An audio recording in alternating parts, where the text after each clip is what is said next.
Следующее Журницкого.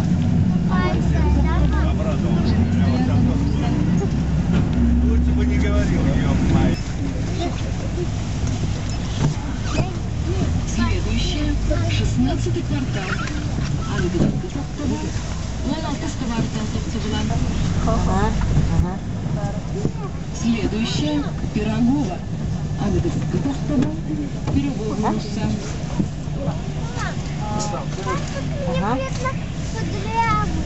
Следующее глазная больница.